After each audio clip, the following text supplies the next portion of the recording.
mais uma vez, muito boa noite, seja bem-vindo. Muito obrigado por nos acompanharem, por partilharem a nossa comunicação, por fazerem parte desta família de arquitetos, porque vocês já sabem que arquitetos não são só arquitetos e engenheiros, mas são todos aqueles que contribuem para a concessão dos nossos espaços. E você com certeza é um deles. Hoje é mais um episódio e, como já sabem, nós trazemos sempre aqui convidados do mais alto nível, profissionais de altíssima qualidade, técnicos, estudantes de grande valor, que com certeza vão agregar valor no seu conhecimento. Então, nos acompanhe por mais ou menos uma hora, seja paciente porque vai valer a pena. O tema de hoje é daqueles bombásticos, como é que vamos dizer, bombásticos, mediáticos, atrativos, que causam sempre vários questionamentos, porque a temática que hoje vamos tratar, se calhar é daquelas mais importantes, não é? Daquilo que é a nossa dinâmica espacial. Eu sou a arquiteta Jamila Kassoma, vocês já sabem, e o meu convidado de hoje é o arquiteto não, engenheiro. Lá estou não era. a cometer o mesmo erro.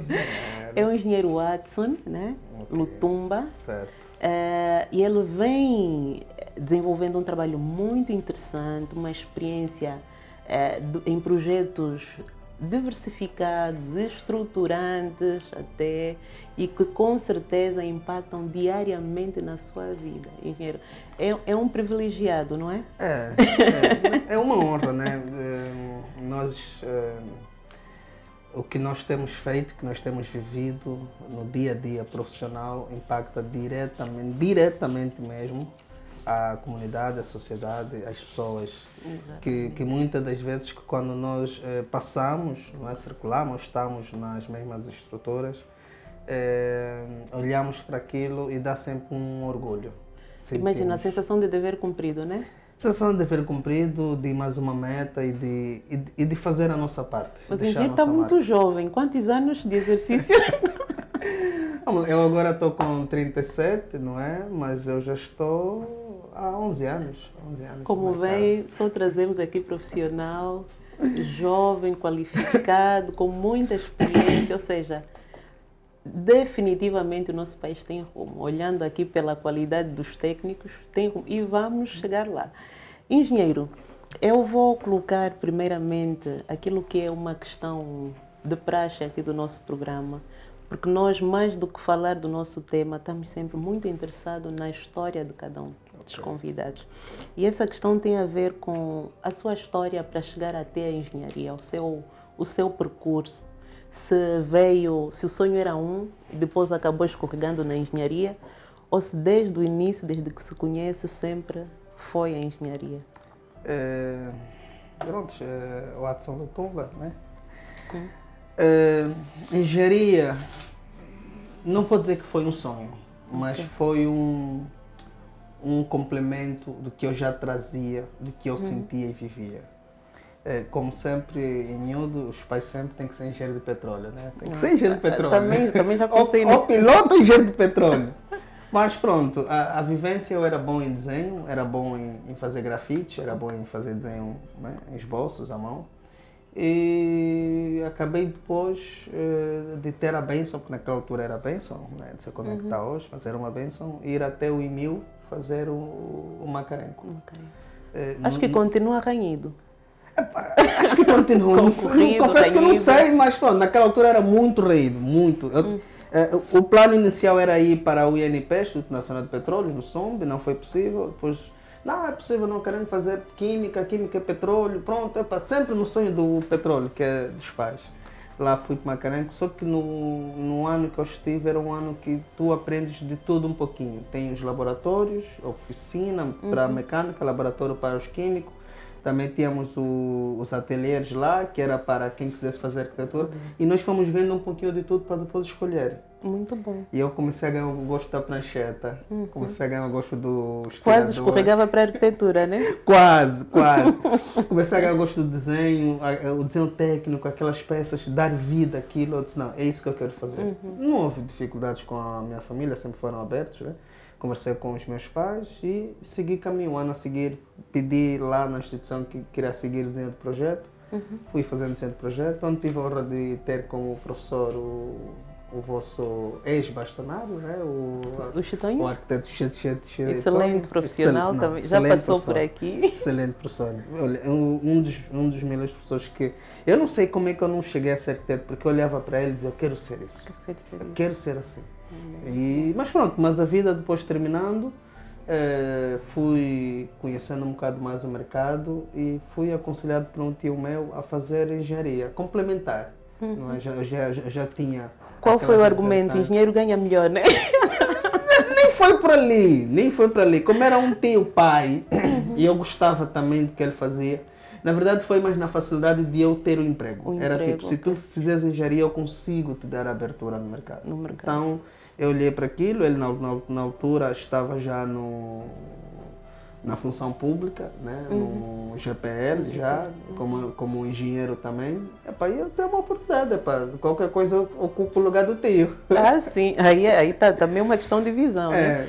Pronto. E quando concluiu o curso, a entrada no mercado de trabalho foi fácil? Olha, o que é que fez? Isso é sempre bom também partilhar aqui, com eu certeza. entrei no mercado de trabalho já quando concluí o ensino médio. De forma individual, já fazia os projetos, porque eu tive naquela altura, consegui ter muito cedo a licença do IPGU, para poder projetar até vivenda de 3 andares, por ali. Eu já conseguia individualmente, fazia projetos mesmo, fazia habitações. Naquele tempo era o papel vegetal, né? Passava papel vegetal. Nada então, de CAD, tudo à mão. nada de computador, nada de AutoCAD, nada disso. Tinha um papel vegetal, pronto. Com o passar do tempo eu já estava no mercado, tive o meu primeiro trabalho num ateliê, né, de projeto. De projetos, ok. Que acho que na altura era o Visão Estratégica, se não estou em erro. E entrei no mercado antes mesmo de terminar o ensino médio. Terminei o ensino médio, comecei a fazer a licenciatura e só fui crescendo. Mas 2 anos antes, um ano antes de terminar a licenciatura, tive a oportunidade de entrar numa das grandes empresas. A escola? Pode.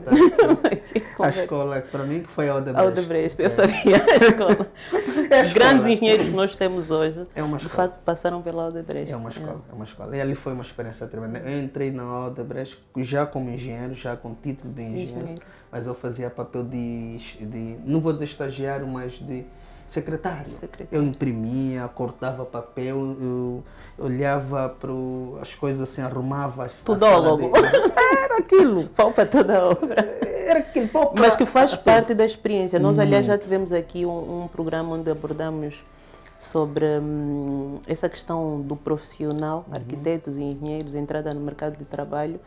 E foi consensual, pelo menos naquela conversa, que todos nós, no início das nossas carreiras, passamos pelo tudólogo, entre aspas, né? Cortar papéis, arrumar papéis. Havia o colega que esteve cá que falou, ele tinha que arrumar os atados de verão, conferir um a um. Para um! Esse também. Armaduras, entre outros. Então ele diz que foi mesmo essa questão de passar por diversas áreas, perceber, no fundo, aquele trabalho que não é tão visível, isso ajudou, mas que é estruturante. Olha, eu no princípio não achei que estava a ser humilhante nem nada, até porque estava a ganhar bem. Já estava com um salário acima, se me meter no dia todo a imprimir e a cortar, que assim seja, que eu faço. Mas passando um tempo fui começar a ganhar mais propriedade, fui começar a ganhar mais espaço, já conseguia, arrumava reuniões, já conseguia fazer a agenda de reunião, já marcava reuniões com os fiscais, com o dono da obra, que na altura era mais o INEA. Já visitava a obra, já comecei a ter a responsabilidade de avaliar um certo trabalho. Quando eu dei por mim, passando 6, 7 meses, aquele início me fez conhecer o projeto, porque eu imprimia, encadernava e entregava. E se eu imprimisse mal, é minha responsabilidade. Então, eu tinha que conhecer o que é que eu estou a O que é imprimir. que estava a imprimir? Tanto de Ou projeto seja, era e no de fundo escrita. também um validador. No final, se encontrasse ali algum erro. Sim, sim, não. Se encontrasse um erro, eu tinha sempre que dar uma observada, ver se. Quer dizer, na altura, ver se a impressão está boa, está nítida, se a legenda está visível. Só que tu passas a conhecer um projeto. Naquela altura, qual era o projeto? A Vias Express. A Vias Express. Era Uau! Vias Express. E eram Bem, pranchetas eu grandes. acho que já começa a ficar aqui claro que nós vamos falar hoje sobre as questões dos projetos, né, rodoviários, Ok. que são projetos, são obras, no final das contas, né, que impactam diretamente na nossa vida, no desenvolvimento do país e, no fundo, são um suporte para que aconteça a vida. Até porque é por meio das vias também onde passam uma série de infraestruturas. Portanto, a nossa conversa hoje com o engenheiro vai ser sobre vias, né, as estruturas rodoviárias, né, as grandes estruturas, as pequenas estruturas.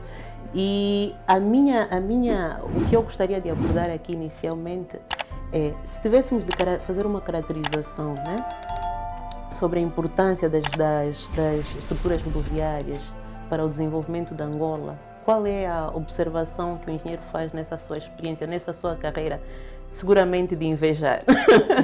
Não, ainda não. Mas deixa eu só perceber, pode repetir? Dentro da sua experiência de trabalho, Ok. qual é a avaliação que faz do estado das estruturas rodoviárias do país?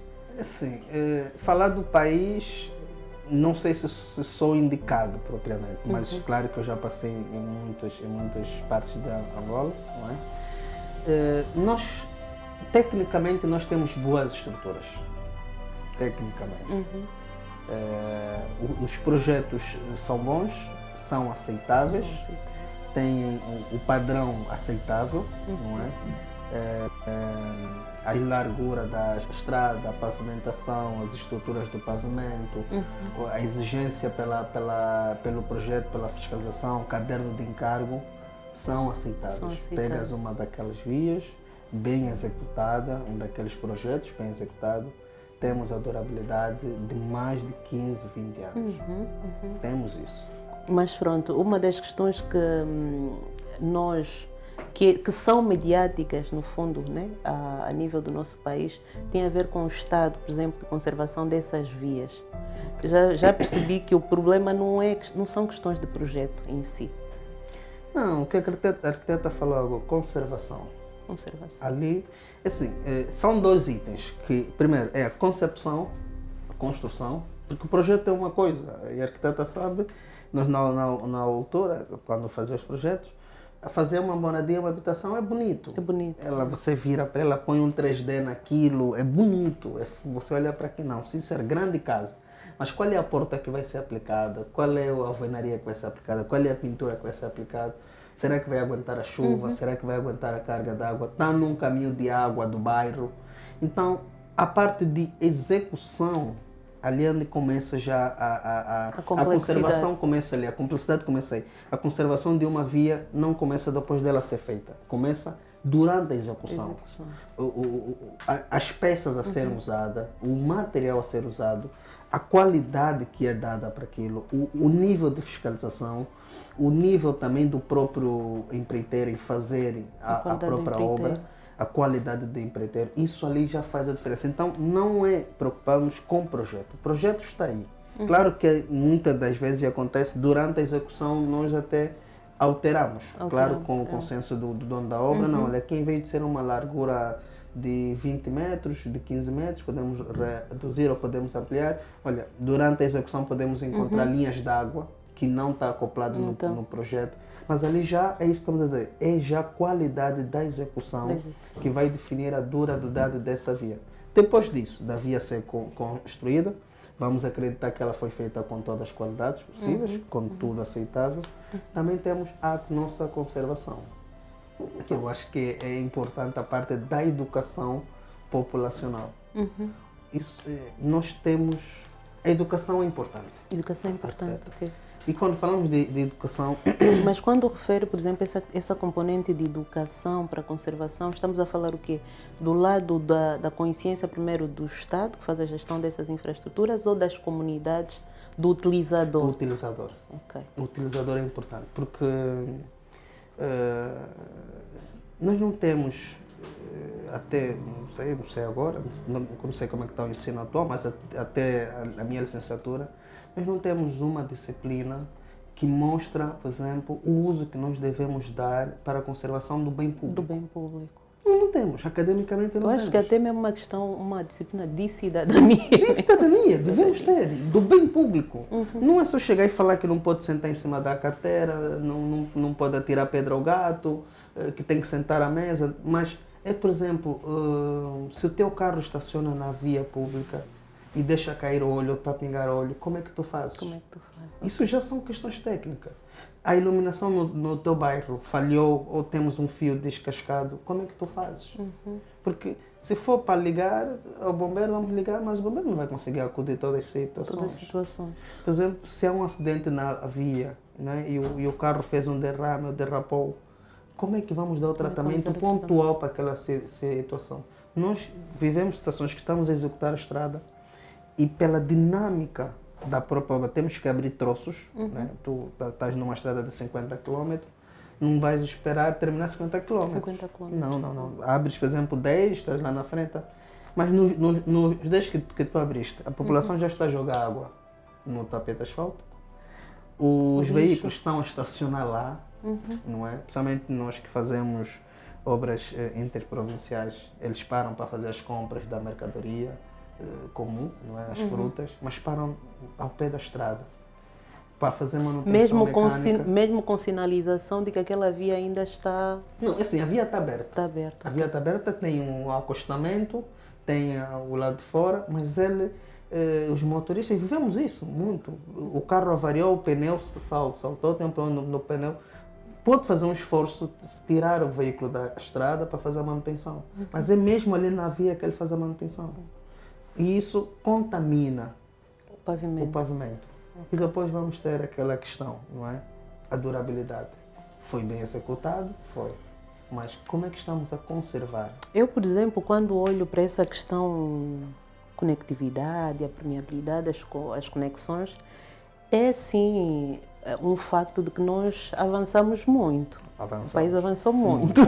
Se calhar não dentro das expectativas individuais de cada um. Já acordar-me, eu vou andar e vou chegar até o ponto tal. Eu digo isso porque eu lembro-me, quando era muito nova, no pós-guerra, o meu pai sempre trabalhou no ramo empresarial, sobretudo transportação de mercadorias para outras províncias, em que de Luanda ao Bié, os caminhões faziam umas 2 semanas, né?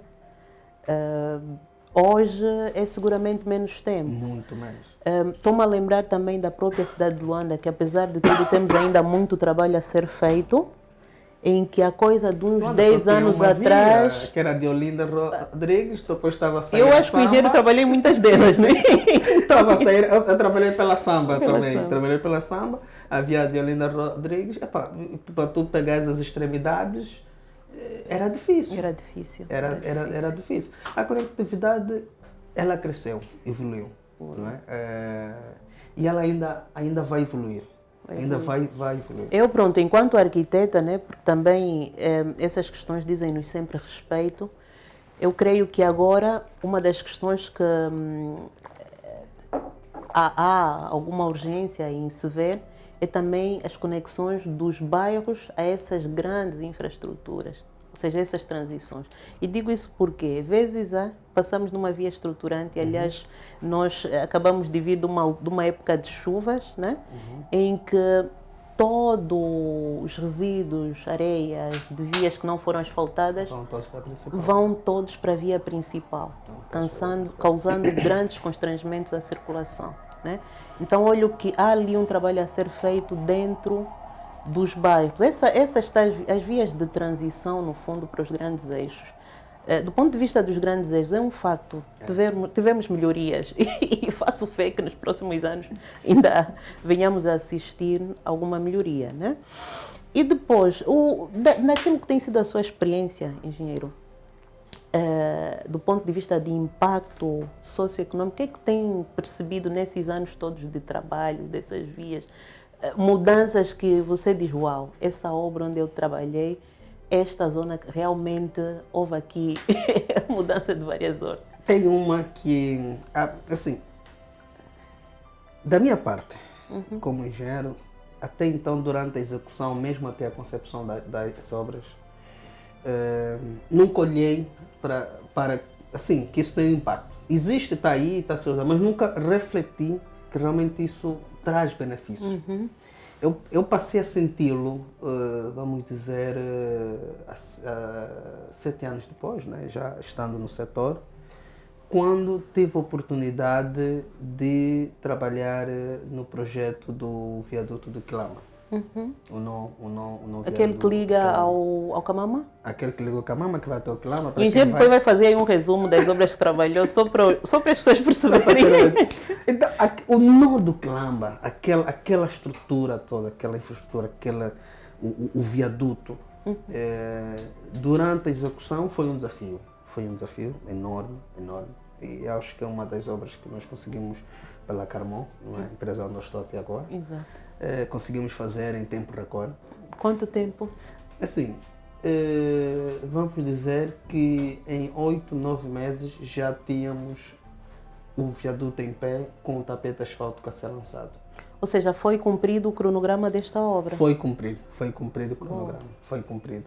Então foi uma experiência muito boa. Agora, falando de impacto, após o viaduto sair, claro que houve memes que o pessoal subia, queria ir para Viana e isso é no sentido do Benfica, queria ir para E o nosso programa também é para desmistificar alguns memes, né? Queria ir para o golfe e depois saía no sentido do Quilamba. Mas quando eu olhei para aquela potência, quando eu sentia de uau, conseguimos, afinal de contas nós impactamos a vida das pessoas. Ficou mais rápido o acesso, ficou mais fácil entrar ao Quilamba, sair ao Quilamba. O pessoal que sai do Benfica e vai para o Zango, que vai para a reduziu-se o tempo. Eu estou-me a lembrar de antes desses viadutos, o do Quilamba, o do Cacoaco aqui da... Tem o do Cacoaco. Antes desses viadutos, eu por exemplo vivi no Saquela, havia vezes que saía às 4 da manhã para estar aqui na Baixa da cidade. Imagino. Após a inauguração e o colocarem esses viadutos abertos, né? Eu comecei a fazer 30 a 40 minutos do Saquela até aqui. Quer dizer que ganhamos do ponto de vista financeiro, porque é menos tempo, que o cidadão ganhamos em facilmente circular. E tem uma coisa, naquela zona tem lavras que começou agora a fazer escoamento. Passou a fazer escoamento. As senhoras de lá à volta começaram a ter mais mercado, o pessoal começou a ter mais acesso. Quem quisesse, por exemplo, sair do Zango, Benfica, Zango, não precisava ter a confluência de quem está a sair do Golfe 2 para o Quilamba. Que eles passam por cima e eles passam por baixo. Então, eu ali senti que realmente as vias de comunicação ligam vidas. Era até uma frase que eu tinha criado. Vias de comunicação ligam vidas, aproximam pessoas, aproximam... E é só ver toda a dinâmica comercial, né, que se desenvolveu em volta dessas grandes vias estruturantes, né? Sim, armazéns, indústria. Temos o Zango, que também foi feito pela Carmo, né? Aquele outro viaduto.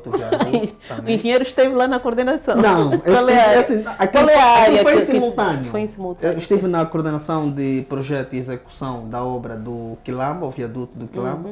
E, ao mesmo tempo, também, outra equipa, outros meus colegas estiveram na dos Zango. Mas aquele era tão perto que nós nos conectávamos. Precisam de um material e nós temos e enviamos. Fazíamos as vigas num só ponto, num só estaleiro, e distribuíamos as vigas para cada frente. Aliás, para 3 frentes. Aquele ano foi um ano brutal. Brutal. Porque nós fornecíamos vigas. As vigas é como se fosse... temos os pilares, e entre os pilares tem que ter uma base. Nessa base, coloca-se vigas. Para suportar o tabuleiro. Então, essas vigas... Estamos a aprender, né? Nós fornecíamos vigas, fabricávamos e fornecíamos vigas. Ou seja, tudo fabricação local. Local. No local, não, nada... Local. o betão, a empresa que forneceu o betão, a empresa que forneceu o aço, os técnicos, os engenheiros, a equipa toda, o topógrafo. Só para termos uma noção, nas vossas equipas estamos a falar de uma percentagem de angolanos mais ou menos em que ordem? É assim, vamos lá dizer. Que é importante saber isso, porque fica-se com a ideia às vezes que esses grandes projetos não têm poucos técnicos angolanos nacionais. Assim, das obras que eu passei, e estamos a falar com toda a humildade, o engenheiro que coordenou, trabalhou, dirigiu uma obra e obras, então não havia expatriado acima. É claro que havia os diretores, mas na obra, na produção, é o engenheiro top e o engenheiro angolano. De 37 anos. De 37 anos. Quer dizer que vai construir muitas não, mas também não. O engenheiro ainda tem mais 20 anos de produção. Estamos aqui para dar o máximo. Se calhar já em outro. É bom eu contar como é que conheci o engenheiro. Fomos convidados para abordar alguns temas numa escola de ensino médio e desde já algo que me impressionou no engenheiro foi a paixão com que fala, a paixão e leveza com que falou do assunto. Percebia-se que alguém que vive aquilo está mesmo ali à vontade para falar sobre o tema e conhece, não é, como eu costumo dizer, não é os tudólogos, né? Não está a falar só da emoção do livro. Não, é mesmo no dia a dia. É mesmo do dia a dia. Então, nesse aspecto, né, para fechar esse capítulo, a mão de obra nacional é muito elevada. Claro que o expatriado e em toda parte é sempre bem-vindo. Claro, naturalmente. Traz sempre a experiência, traz sempre a visão de fora. Mas a execução tem sido maioritariamente na casa, sem medo de errar, de 80%, 85% mínimo. Mas se for o máximo, podemos chegar a 100% em obras, mas 80%, 85% de mão de obra angolana a dar o máximo. Aquela parte que eu estava a dizer das vigas, nós tínhamos as vigas, produzíamos naquele ano para o Quilamba, o viaduto, o Zango, o viaduto, e a Deolinda Rodrigues, o viaduto. A Deolinda Rodrigues é aquela do... Engenheiro, me ajuda ainda a perceber uma coisa, a diferença de viaduto, pontes. Túneis já sabemos que são enterrados. Faz sempre alguma confusão. É assim. Eu acho que os engenheiros nesse capítulo têm mesmo um viaduto é um viaduto, uma ponte é uma ponte. Como é que podemos fazer essa diferenciação? É assim, não vou pela literacia, né, nem academicamente, mas pela praticidade da coisa. Nós quando estamos a tratar de um viaduto, quando dizem ao engenheiro, a obra vai ser um viaduto, eu já sei que eu vou ter só assim, só para facilitar quem está lá em casa a nos ouvir a essa hora. Teremos uma obra que vai passar por cima e teremos uma obra que vai passar por baixo. Passar por baixo, ok. Pronto. Pensando num viaduto, pensa-se assim. Eu rapidamente penso assim. Quer dizer que eles estão a me dar uma obra que eu vou ter que fazer um tabuleiro que vai ser... Ou seja, vamos ter vários elevado. circuitos de circulação, quer do ponto de vista horizontal como na vertical. Não, isso. Vamos ter um que nós chamamos que é a elevação, que é o superior. Né? Vamos ter uma circulação elevada e vamos ter uma circulação baixa, que é para o baixo. Ali estamos a tratar de um viaduto. Agora, claro que entra no contexto ponte, não deixa de ser uma ponte.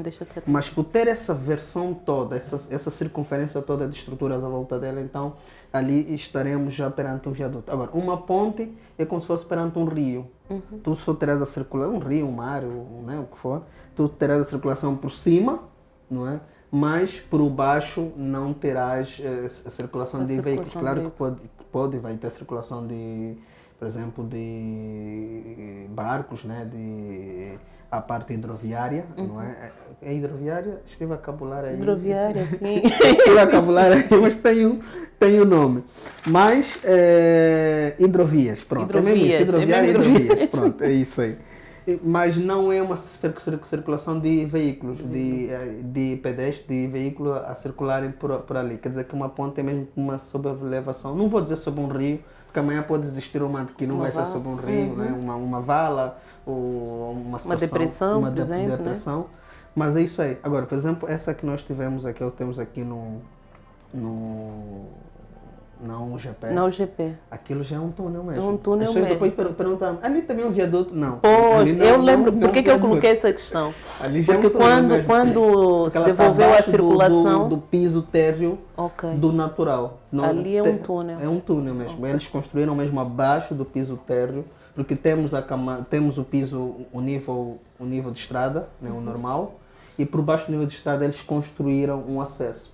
Então eles já estão Do ponto de perante o vista de complexidade, o que é mais complexo? Construir um viaduto ou construir um túnel, por exemplo? Eu já tive a experiência nas duas infraestruturas.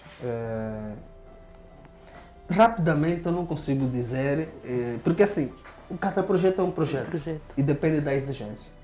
Podemos estar perante um viaduto, não é, que é simples, temos os pilares, temos as vigas, temos o tabuleiro, sem alças, sem nó nenhum, e pronto, e temos o viaduto, não é? Mas podemos ter um túnel com ramificações, um túnel com 3 saídas, um túnel abaixo de um outro túnel. Então ali já a estrutura ainda acaba por ser mais complexa. Então depende do projeto. Mas eu prefiro trabalhar em altura. Não é assim, do que... Mas por quê? Arquiteta, a segurança, será? A segurança em primeiro lugar, o desconforto que dá, a respiração não é a mesma. Ah, é? A respiração não é a mesma. Eu estive em Lauca, estive em Lauca e temos lá túneis, temos também as partes baixas, por baixo da montanha, não é? Que era para poder fazer a passagem das linhas de água, a infraestrutura toda. Lá dentro, a respiração não é a mesma. A pressão. O ar já é diferente. O eco, você fala, mas já tem um eco. Começa a pensar que está ao vivo. E você sabe que depois dessa parede tem uma montanha. Se essa montanha cede, por cima de mim tem uma estrutura de várias toneladas. Porque nós abrimos, colocas a topeira é a máquina que faz a abertura. Tu abres, fazes a projeção do betão à volta, chumbas as estruturas, os varões, tens que chumbar para poder agarrar. Mas tu sabes que tu estás a trabalhar, tu vais de milhares de toneladas por cima.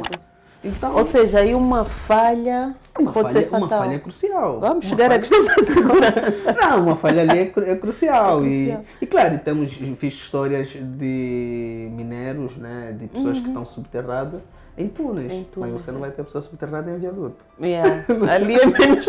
É menos. É mais aberto. Engenheiro, então... E eu acho que é importante, uma das questões que eu, pelo menos, às vezes...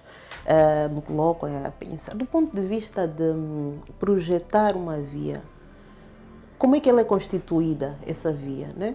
Porque às vezes as pessoas, não, a camada que está ali, estamos a ver já tudo ali, coisa de um ano, aquilo foi tudo com a chuva. Quando falamos do projeto em si, como é que uma via, um viaduto, como é que ele está estruturado do ponto de vista do projeto? Arquiteta, vou dar um exemplo de uma via bem conhecida, não sei qual é o nome técnico, mas é que é aquela via do sanatório, Estrada Nova, que liga do Palanca ao Bar Popular. É assim, eu acompanhei academicamente várias execuções daquela via, várias, não foi só uma. Fizeram a primeira, foi para a fizeram a segunda, foi para... Agora eu passei lá recentemente, está novamente arrebentado. Mas a última intervenção, eu honestamente esperava que aquilo fosse durar, honestamente. Porque, assim, a estrutura de uma via, como a arquiteta disse, vamos dizer, num normal, num terreno bom, num terreno aceitável, nós temos a camada de fundo, né, que nós chamamos de fundo de caixa. Fundo de caixa. É como se fosse um estanque, né, como se fosse, é ali onde eu vou começar. E ali usamos... Fundação. A fundação, pronto, a fundação. E ali nós colocamos o material solo vermelho, não é? O solo vermelho mesmo. Estancamos ela. Depois de estancar ela, isso também vai depender do caderno de encargo, do projeto, o que é que pede. E de como eu quero subir a minha cota. Porque se meu terreno estabilizador, meu terreno estável, está lá ao fundo, é claro que eu tenho que subir, eu tenho que ficar para cima. Então, se eu tiver... Tecnicamente, as cotas estão boas, estou com o terreno bem assente, num bom nível topográfico, não é? Eu terei que fazer o fundo de caixa, depois terei que fazer o subleito, não é? Depois terei que fazer a subbase. Subleito ainda é solo vermelho, só que está em casa. Depois terei que fazer a subbase. Subbase é feita de tuvená. Um parênteses aqui, o tuvená é brita com pó. Não é? É brita com pó. É um material Epa, que acho que essa nossa formação, estamos já formando alguns fiscais que vão ficar a controlar a via do bairro. É brita com pó. Assim. As pedreiras dão muito, né? Dão muito esse material. Eles quebram aquilo assim em pedacinhos, britas pequenas mesmo, com um pouquinho de pó. Claro, é tudo junto, misturado. E lança-se. Então temos a subbase. Depois vem a base, que ainda é brita com pó, mas um pouquinho mais de brita já também para poder estancar, não é? Para poder ajustar bem a camada, nivelando, mas estamos a falar com pancadas de máquina forte, cilindro forte sobre essas camadas, para poder dar uma boa compactação. A compactação aceitável, vamos lá, para subleito, a compactação aceitável, começamos no 85%. Assim, o engenheiro nessas vias todas está ali a verificar se de facto o procedimento está sendo... Tem que se verificar. Depois vem a subbase, que é já com tuvenar, que a compactação aceitável é 90%. Depois vem a base, que a compactação aceitável é 95% assim. Quer dizer, quando eu digo o mínimo é 95%, não é? O mínimo é 90%, não pode estar abaixo daquilo. Depois faz os ensaios, né? Faz o ensaio, temos a máquina, o gama em cima, coloca-se a máquina, vê-se a resistência que ela dá, claro, com o fiscal ao lado, confirma-se, a estrada está boa. Depois, claro, vem a emoção é como se fosse uma cola. Uma cola, porque nós temos, antes de colocar asfalto, que é um produto plástico, não é? Antes de vir o asfalto, vem uma cola que é a emoção asfalto. Engenheiro, estou muito orgulhosa, hein? Termos aqui, acho que a nossa produção, né? Não, eu acho que já dá para tirar um dia de aula. Já. Então, e jovens, assim, com essa experiência... Existe. Eu sei que sim, por isso é que eu disse, não, temos que fazer aqui um projeto e dar visibilidade aqui à nossa classe, os nossos profissionais. E aí mostrar que nós temos mesmo técnicos que tratam tudo por isso. Muito cedo entramos no mercado, muito cedo entramos nessa luta e conseguimos. E a humildade, né? E a humildade também. De aprender, isso é muito importante. Então depois vem o tapete asfalto. No tapete asfalto tem 2 segredos. Eu tenho um segredo, dois. O primeiro é que o tapete tem que ter, o asfalto tem que ter boa qualidade, tem que ser durável. E tecnicamente, eu sempre peço, quando os projetos vêm, que tem que ter 2 camadas de asfalto. Duas camadas. Porque a primeira é a camada de binder, não é? É como se fosse uma camada que vai receber a outra, que vai ser uma camada que vai fazer a ligação entre a minha base, que é um material não asfáltico, e o asfalto. E fica aí no meio. O engenheiro está-me a fazer lembrar, não sei se está a ver as vias do Patriota. Conheço. Ali na Casa dos Frescos. Conheço. Ou seja, aquela via falta uma camada. Não? Eu sempre que passo ali, vejo as tampas do esgoto. Não, mas tem. Com uma altura, fico assim, mas será que falta aqui alguma coisa? Não, tem 2 camadas. Se a arquiteta até passar num ponto que já está descascado, vai ver que mesmo... Mas e aquelas tampas tão salientes? Não, assim, tampa de esgoto já é outra situação. Porque o que acontece? Tu tens a tampa de esgoto, se o terreno, se a situação local, se o asfalto, porque o asfalto, como eu disse, é plástico, com o tempo ele cede também. E a tampa, se não for bem acoplada, ela também vai ceder um pouquinho. Não, mas ali o caso até não cedeu. Nós temos o asfalto e a tampa chega aí uns 2 ou 3 centímetros por cima. Daí eu ficar sempre com a sensação, ali na parte de trás onde está a Casa dos Frescos. Fica com a sensação... A parte de trás já não consigo dizer porque... Não, naquela principal está o nível. A parte de trás já não é uma via principal. Ali pode ser assim uma camada assim. Mas agora, eu já pude perceber, e eu passei por lá também, falta uma camada. Falta aqui a capa, é o desgaste. E essa camada está assim há muito tempo. Porque assim, geralmente é 5,5, né? 6,5, 5,5. Sim, porque aquilo dá uma sensação dá uma sensação. Eu também já passei por lá, tá? Fui por trás. E eu notei, você às vezes foge, às vezes tem que fugir. No meio. Não, mas ali falta uma camada. Ali falta. Aqui vamos só lembrar para irem por aquela camada, por favor. Faz muita diferença. Mas assim, eu estou a dizer que falta, na minha opinião, porque realmente você sente. Quem passa lá e conhece, vê não, a tampa do esgoto ficou mais alta, ainda tem que vir mais uma camada para poder selar. Okay. Então, são essas camadas, assim, basicamente para uma boa estrada. O fundo de caixa, o subleito, subbase, a base e as camadas de asfalto, que geralmente são 2, que é o binder e o desgaste. Assim, Isso é o aceitável. É o aceitável. Isso é aceitável. O Mas desgaste agora já facilita porque se... Claro, o tapete asfáltico, consoante o tempo, pode ser removido, pode sair, mas vai sair só a parte superior, que é o desgaste, deixa sempre o binder, depois tu vens com uma outra camada e vai. E naquela via que estava a refletir do Pronto. sanatório, Essa via do sanatório... qual é o problema? O problema dela é água. É água, água, água. Seja Mas lençóis freáticos? o lençol ali? freático que lá existe, a educação populacional, a drenagem, a conservação também da drenagem que lá existe, porque a última intervenção que eu acompanhei, aquilo foi, ali já falando dessas estruturas, ali já foi rachão. Rachão é o quê? São aquelas pedras grossas, pronto, aquelas pedras grandes, que manualmente nem conseguimos levantar. Foi uma boa camada de rachão por baixo, depois é que vieram as estruturas. Aquelas estruturas que mencionou. Agora, tem que se ver também a parte já das águas, porque a estrada tecnicamente está boa.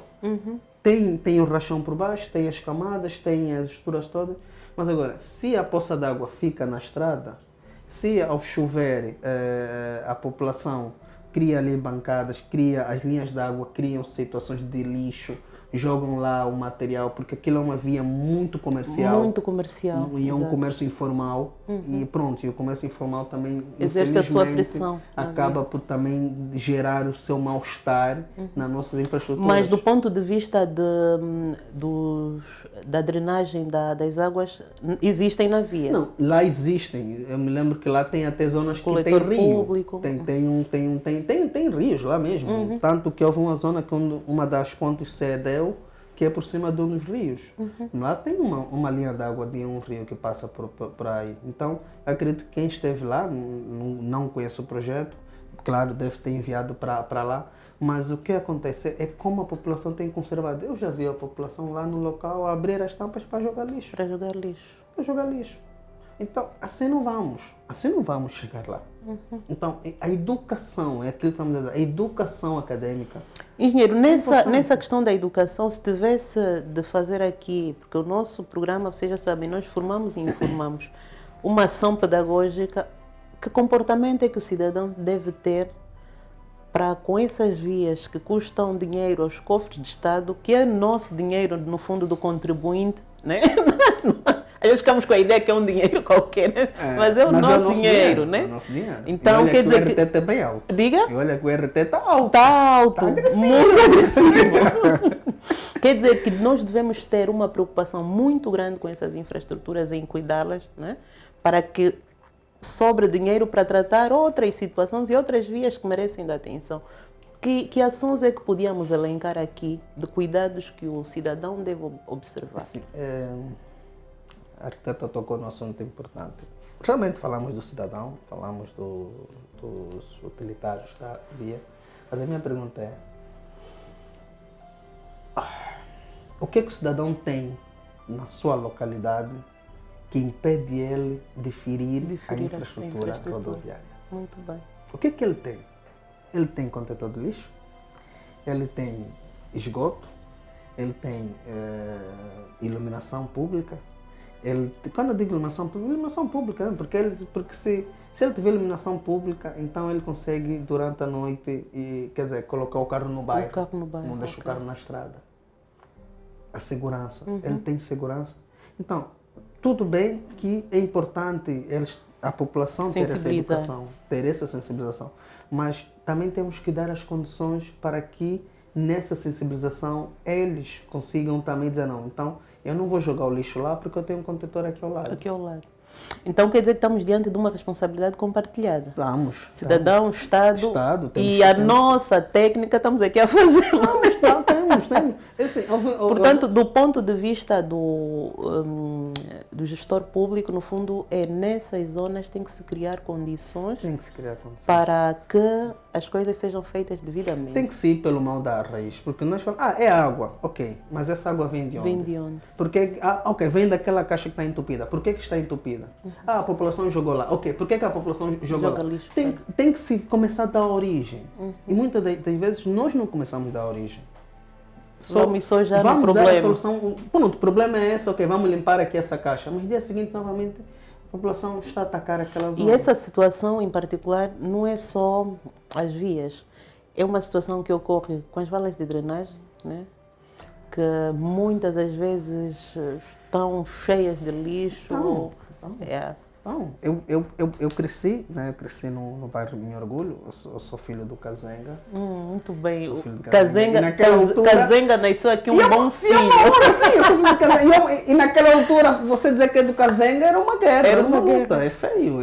Do Kazenga são colonistas, não se Mas, formam, mas não se também, formam. engenheiro, se olharmos para aquilo que é um assunto que nós já abordamos várias vezes aqui no canal, em que Luanda, 70%, 80% são essas áreas casengas. Então, estamos a falar que todos nós saímos dali. Saímos de lá. Então, esse estigma é mesmo um falso estigma. Não, porque Né? É um falso preconceito, porque todos nós, direto ou indiretamente, porque muitos temos familiares nessas áreas. para fugir algo do nosso tempo, tem algo que eu não gosto. Deram um nome, um dos melhores bairros de Kazenga que foi agora revitalizado, que foi colocaram estrada, colocaram que antigamente era, deixa eu cá ver, era a comissão do Kazenga.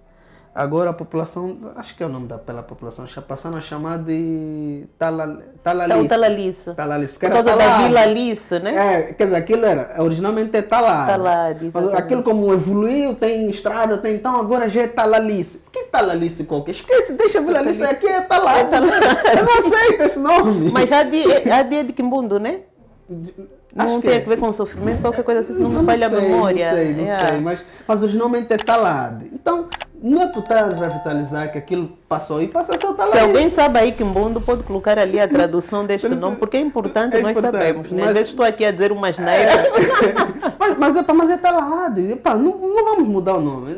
Assim, se amanhã uma parte do Kazenga evoluir, ter prédios, ter edifícios, não vamos chamar Talaquilamba. Não, nada disso. Ou seja, temos que ter orgulho dos nossos bairros e melhorá-los. Os nossos filhos, quando virem, têm que saber que aquilo é Talade. O meu neto tem que saber que aquilo é Talade. Não posso mudar o nome daquilo, não posso mudar, porque agora evoluiu e agora mudou. Não. Quem evoluiu está lá, então continua a ser Talade. Engenheiro, com essa nossa conversa de responsabilidade, fica-me claro que, no fundo, não é só estruturas rodoviárias. O bom estado de conservação, de utilização dessas estruturas depende também da integração com outros setores, né? Falou ali de recolha de lixos, saneamento básico, que é onde as pessoas... Arquiteta, nós temos a Via Expressa, que atualmente está a se mudar o acostamento, a defensa metálica para o New Jersey de Betão. Tocou aí numa questão. Está-se colocando parede de betão. Assim, honestamente, eu acho que talvez arquiteta, sendo arquiteta até pode me corrigir se eu estiver errado, mas eu, talvez como engenheiro, olhando o betão aí, eu achei, está fixe, o betão é engenharia, né? Tá fixe, tem aço, tem betão. Eu não acho que está mal em termos visual, não é? Eu acho que não está mal, que tem iluminação, tem que ter iluminação.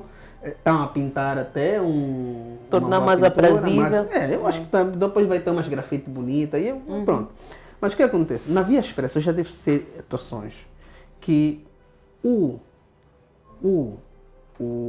automobilista embate na defensa metálica, né? Porque se bate e aquilo quebra, e ele mesmo vem ter conosco, porque nós estamos aí perto a fazer a obra. Olha, eu quero me responsabilizar.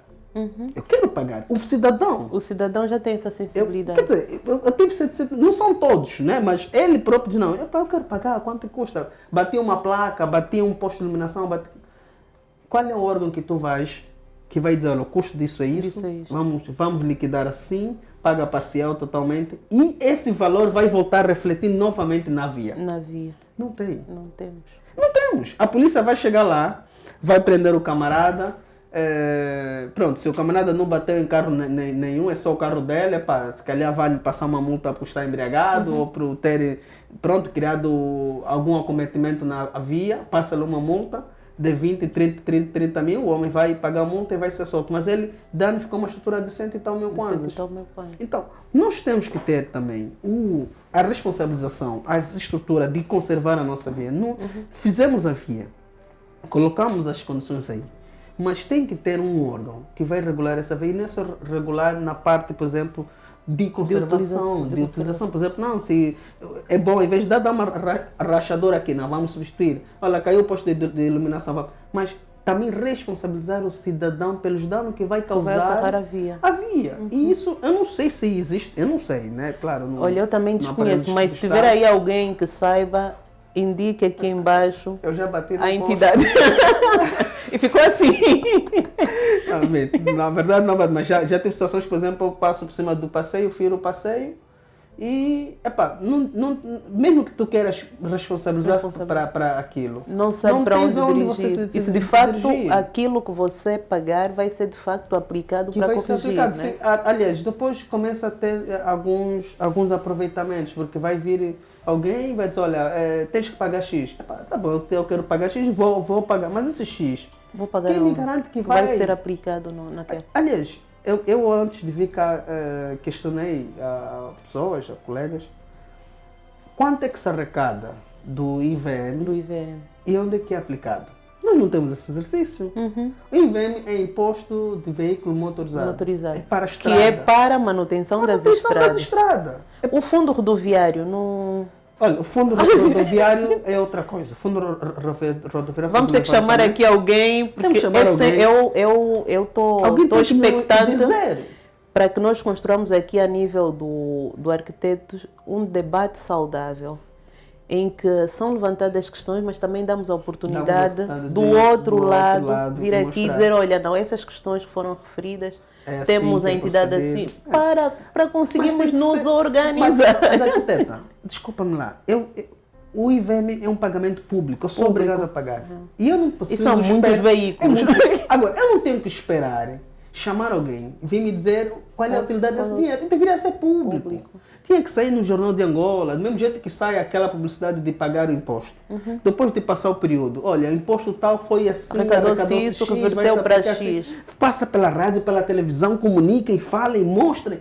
No mesmo jeito, e o cidadão vai dizer, olha, então o dinheiro que eu paguei, no próximo ano, claro que eu vou me sentir motivado a pagar. Mas o engenheiro está a tocar em assuntos muito pertinentes. Um deles é o custo das vias. Passou assim de rapaz. Eu esperava passar. O custo é muito interessante porque... E hoje é mais do que nunca em que a comunicação é mesmo democrática. Às vezes nós vimos pelas redes sociais os painéis via tal.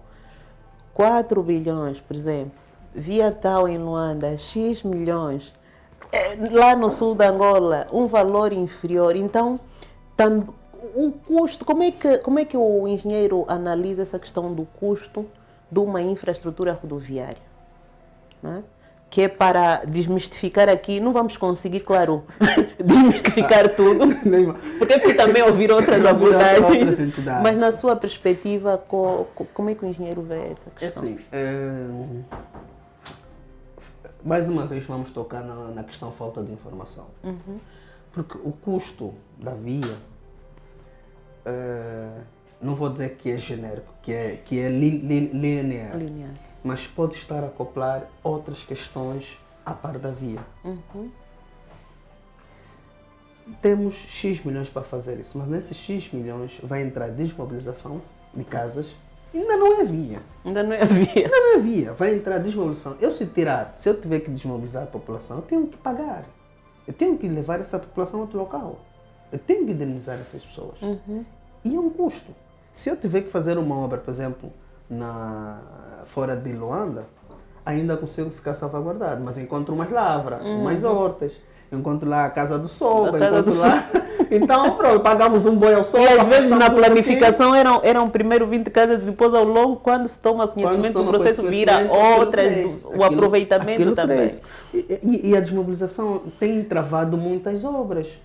Tem travado. Eu ouvi, não sei se é real, e essa é a oportunidade também para perceber, que no viaduto daqui para aqui, que eu sei que o engenheiro esteve lá. O meu viaduto. O seu viaduto, e tem que ser olhado o seu viaduto. Viaduto da Corimba. Da Corimba. Houve essa questão também de terem que lidar com essa questão de desmobilizações, indenizações. Lidamos com desmobilizações, lidamos com mudança da linha d'água da EPAU, mudança da linha d'água de drenagem. Mudamos algumas infraestruturas que já existiam lá no local. tivemos que repor certos projetos, investimentos de individualidades, não é? Que nós, pronto, devido mesmo o projeto em si, passava, por exemplo, por uma escola, passava por uma quadra polidesportiva, passava por um jardim. Então nós tivemos que repor essa situação. Isso envolve um custo. Mas aquele projeto ainda faltam fases, né? Não, aquele projeto falta muitas fases. Aquele é o projeto da Marginal Sudoeste. Pronto, não quero entrar a fundo nesse detalhe, acho que alguém melhor pode vir falar. Depois, sim, claro. Mas o que foi feito do viaduto que lá está da Corimba não é 30% da magnitude do projeto todo em si. As pessoas, só que, mais uma vez, a falta de informação. Temos que informar. Tinha que se ver o mapa geral, a maquete geral da envolvência toda, porque aquilo é um viaduto que vai facilitar, só para ter uma ideia rapidamente, quem estiver a sair da Samba e vai para o Futungo, vai passar por cima, né, como tem acontecido, e futuramente quem estiver a sair do Futungo, que quiser ir para a Nova Marginal, vai passar por baixo. Por baixo. Já estamos a ver, a evitar a confluência. Vai passar por baixo. E esse por baixo tem várias expropriações, voltando naquelas outras expropriações. Várias expropriações. Ali tem casas que têm que sair, milhares aí. Muitas casas. Então, quem estiver a sair futuramente da Nova Marginal, não é? E quer ir para o Futungo, vai passar por baixo do viaduto, também já evita a confluência. E quem quiser também, estou a sair da Nova Marginal, quero ir para a Samba, vai ter um retorno por baixo sempre, vai pegar a via da Samba e segue. Então, o viaduto é 40%, 30% de um projeto grande. Agora, claro... Então, meus queridos, vamos acalmar os ânimos, porque o projeto ainda não está. Não, o projeto não está. E quando estiver a 100%, eu pelo menos creio que vai ser um grande ganho. Não, quando estiver a 100%. Ou seja, para chegar aqui abaixo da cidade vai ser muito mais rápido. Muito mais rápido. Quando chegar a 100%, vai revitalizar aquela zona, vai dinamizar e as pessoas vão sentir realmente a praticidade. Porque nós temos que sentir a praticidade das obras. As obras não é só chegar e fazer, temos que sentir que essa obra tem praticidade na minha vida, no meu dia a dia. Ou seja, impacta diretamente na vida do cidadão. Atualmente temos que aceitar que não tem, mas vai ter, e acredito que o governo está a trabalhar nisso, as estruturas governamentais à volta desse projeto estão a trabalhar nisso e acreditamos que brevemente vamos conseguir dar. Bem, pelas algumas questões que o engenheiro elencou, já vemos que é um processo um bocadinho complexo, porque tudo que mexe com ter que mobilizar a população e tal, seguramente impacta e envolve custos, né? Nós não vamos conseguir fechar todas as questões aqui num só programa, mas, engenheiro, essa questão do custo da obra, só para... Voltando ao assunto, então, existe, quando está-se a falar de um custo, as pessoas estão a ver uma estrada. Não estão a ver abaixo da estrada o que foi? O que foi? Se eu tiver que afundar e colocar 2 metros de rachão de pedras grande, é um custo, arquiteta. Então, a pessoa, não, é só esse tapete, é só aqui. Não, o que está lá embaixo. Para fazer um viaduto, eu tenho que fazer uma estaca que vão a 30, 40 metros abaixo do solo. Porque eu tenho que estabilizar a estrutura. Então, é um custo. Eu não vou dizer se o custo é aceitável ou não. Isso não compete a mim, porque eu estou na parte de execução. Mas nem sempre aquilo que nós vimos de cima, na parte superior, não é? Visualmente, reflete o custo, a magnitude também da do via trabalho. por completo. Porque existem outras situações que estão acopladas ou atrás. Então, essa questão que às vezes se coloca, não, eu tenho uma obra no Mochico e por ser mais distante tem que ser mais caro ou mais barata, não sei, não é por aí. Não Tudo é por aí, depende da acontece. Complexidade da via. Mas se eu vou fazer uma obra no Mochico e tenho que tirar o material, sair do Namibe ou sair do Quancubango, estou a tirar o material do Quancubango para levar ao Mochico, vai ter um custo. Vai ser um custo mais alto do que eu custou aqui em Luanda, que vou buscar o material aqui no Kifangondo, não é? Eu vou buscar o material aqui junto ao Zango, pego o material e coloco na estrada quando eu tenho que andar mais de 200 km para trazer o material. Então, isso tudo vai refletir. Então, isso tudo vai fazer encarecer a própria obra. Então, quando estamos a discutir, e eu não estou aqui a defender que o preço é bom ou não é bom, mas temos que esmiuçar O que que deu, o que foi feito para dar esse custo? Por exemplo, o viaduto da Marginal, para além da via principal, fazer mais de 600 metros, 800 metros aí, de um canal. E o canal que não é visível. Que não é visível. Que não é visível. Agora, como é que tu faz um canal ao lado do mar? Tu tens que... Porque você está a escavar, está a vir areia, está a vir água do mar. Está a vir água do mar. Você escava e sai água, nasce água. Aí já são outras engenharias. Sim, já são outras engenharias. Então isso vai dar outros custos. Vão dar outros custos. Mas pronto, são situações que... Meus queridos espectadores, essa questão de vias não conseguimos debatê-las em 1 hora, mas começamos aqui a introduzir a questão, porque abordamos aqui sobre esses grandes projetos, mas existem outras tipologias seguramente de vias, né? As terrasplanagens, os pavimentos flexíveis, a minha convivência salutar com os engenheiros já vai me dando aqui alguma visão.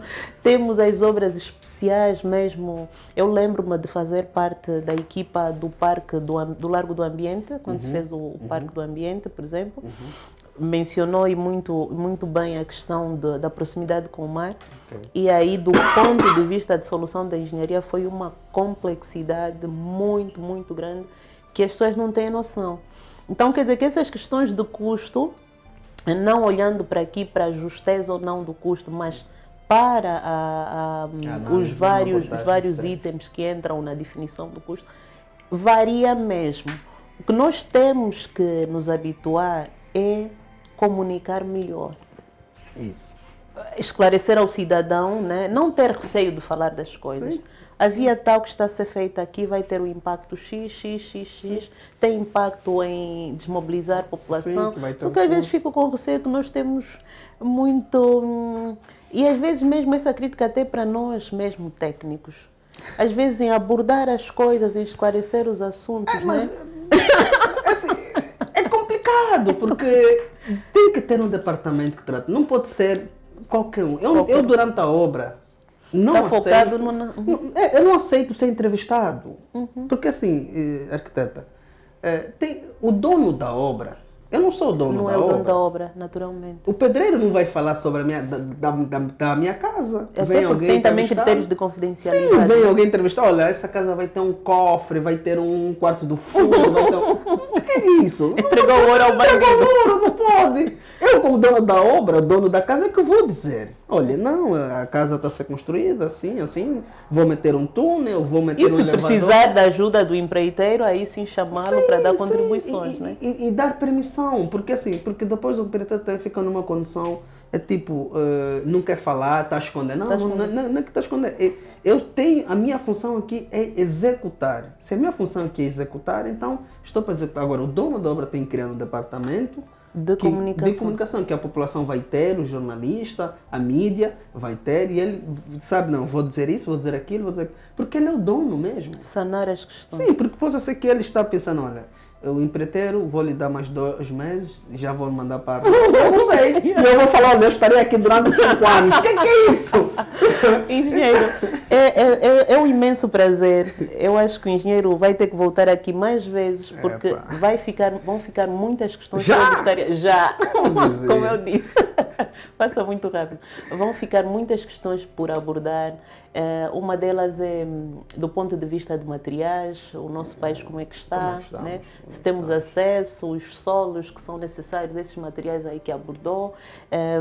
Temos também a questão dos grandes desafios do país. Penso que um dos grandes desafios começa a ficar vencido, que é a qualidade dos técnicos. O país pode mesmo contar conosco, técnicos nacionais, experientes, capacitados, qualificados. Já está claro que sim, estamos aqui. E pelo menos eu tenho o compromisso de trazer muitos que todos os dias fazem aqui, dão o seu contributo para a construção desse belo país, dessa bela nação.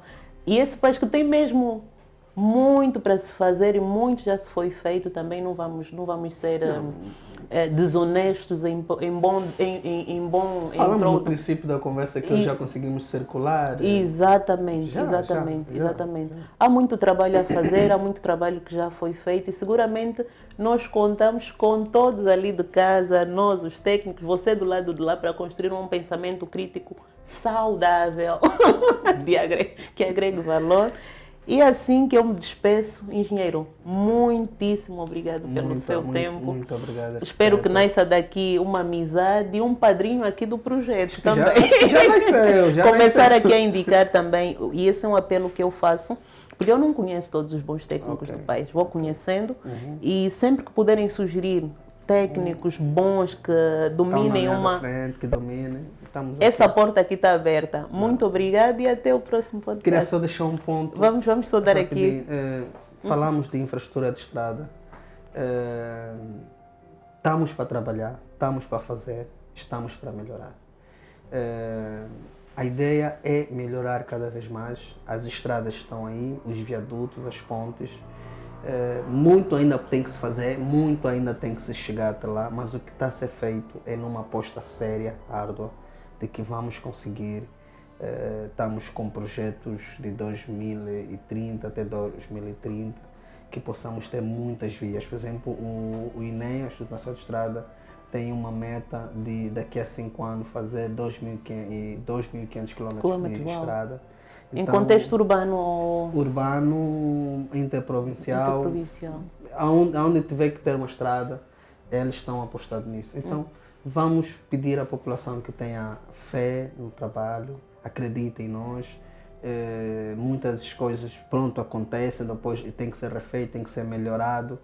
É assim que se constrói uma nação. E todos nos ajudarem. Agora, uma coisa é verdade, evitem fazerem obras, construções em situações que perigam tanto a via pública como os nossos próprios concidadãos. Muito obrigado, engenheiro. Olha, fica aqui uma dica bem interessante. E com certeza esses desafios de 2.500 quilômetros, né? 2.500 quilômetros. Com certeza vamos querer contar com todos os engenheiros que estão aí a se formar e os que já estão. Muito obrigado e até ao próximo podcast. Ok, obrigado.